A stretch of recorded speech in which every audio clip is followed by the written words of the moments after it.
Me and a friend felt like we were supposed to go on a 2-week visit into Iran, and had a great time, and fell in love with the country, fell in love with the people. While we were leaving the country, it was crossing the border. We hand in our documents to be stamped out of the country, and we didn't get them back. And it was about 6 hours later that they finally came back to us and said, there's a problem with your documents. And the reality is that I had dealt with before I went, like, what if you have a problem? What if there could be complications being an American? Yeah, it all came to the surface. And I realized, wow, I could really have a problem like this. Is for real. And yeah, in my walk with the Lord and in many dangerous places, I've always seen God come through. And all of a sudden, the thought hit me, well, what if this is different? They separated me and my friend, took me into another room, and there they beat me for about 6 hours, kicking me and hitting me. After those 6 hours, they dragged me back down to the lobby where I met my friend again, who had been beaten in another room. They put us in prison clothes, and they blindfolded us again, and then they led us down this basement, and they put me into one prison cell and my friend into another one. And there I was in prison in Iran. It was out of my hands. There was nothing I could do. Either God would do a miracle or I would stay there. There was no sense of feeling God. I felt like God was far away. All I could really trust in was His character, and that His character would be true no matter what I was feeling and no matter what circumstance I was going through. They put me in a cell in isolation, had a light in one corner, and that was on 24 hours a day. It was in the winter time. There was actually snow outside, but the heater didn't work well. They only let me out of the room to be interrogated, which was once a day or sometimes not at all. And then they would lead me down this hallway and take me into the interrogation room, which was an ugly room. It had blood stains on the floor, very dark and murky. It was definitely the most terrifying part of the whole experience. The beatings would start, and it would be slapping in the face, hitting in the stomach, sometimes kicking. I struggled with faith. Was God with me? Did He love me? If God's good, why would He allow me through the situation? And I remember one day I woke up, and I was done, inside. And I remember waking up that day thinking to myself, if I'm going to be here the rest of my life, why not check out? My only thought was not to stay there. And the only way not to stay there was to die.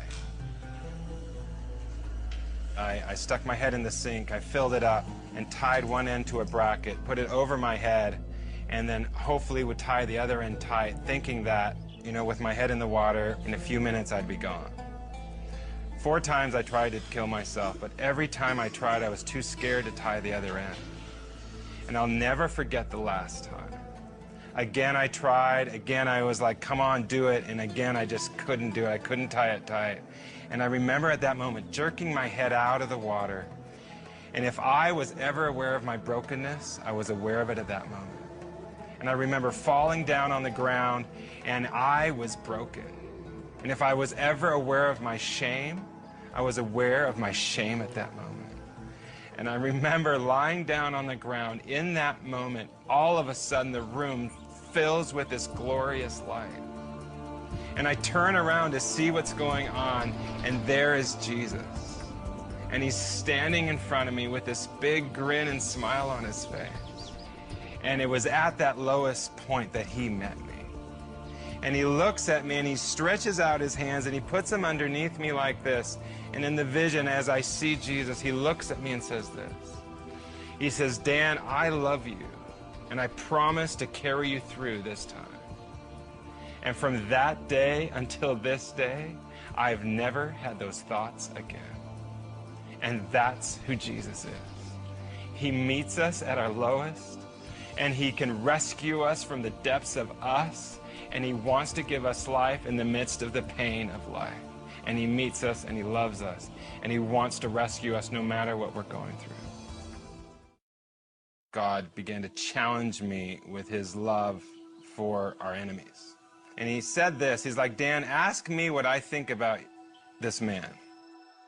And he asked me the question about the man who was my interrogator, the man who beat me, the man who seemed to hate me the most. And it was a few days into it that I finally asked God, okay, yeah, what do you think of this man?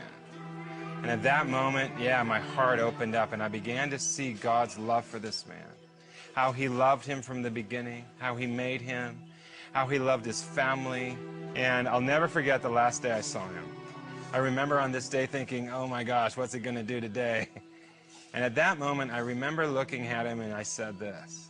I said, sir, if I'm going to see you the rest of my life, every day, why don't we become friends? He's like, no, that's impossible. And I said, sir, you can start by telling me your name. And I stuck out my hand to him and I said, sir, let's be friends. And as I stuck out my hand to shake his hand, he just stood there and he froze. And after a few minutes, he started to shake. And then all of a sudden, I saw his hand creep towards mine, and he shook my hand. And as he's shaking my hand, I saw these tears start to roll down his face. And for about 10 minutes, he just shook my hand, and tears streaming down his face. And he finally looks at me, and he says this. He's like, Dan, and he calls me by my name. My name is Razak, and I would love to be your friend. And it caused me to see that there is no heart too hard for Jesus. That he can change the hardest heart. God taught me to love my enemies. I heard these guards talking about the foreigners, me and my friend. They're Christians, they follow Jesus. And then another one was said, oh, these foreigners, they knew they could have problems when they came here, but they have purpose. They've got a reason to live and a reason to die. And that's what I want. And I heard 3 of these men say, yeah, today we are going to follow Jesus. We are going to follow the way. And if that was part of the reason why God allowed me down there, yeah, so be it. And just like, yeah, those guards in prison, I long for people to know today how good Jesus is, that he can rescue us in the midst of pain, in the midst of our shame, our brokenness. He wants to meet us, and that he is good no matter what we're going through, and that he loves us. I found out indirectly that I was under 2 death sentences. And again, in that prison, I heard executions, yeah, quite regularly. And it was my moment in a courtroom. I stood on the stand, hundreds of people in the room, video cameras, judges. And then came the question, tell us today, sir, why? Why did you come to Iran? Something rose up within me, that, yeah, the power of God.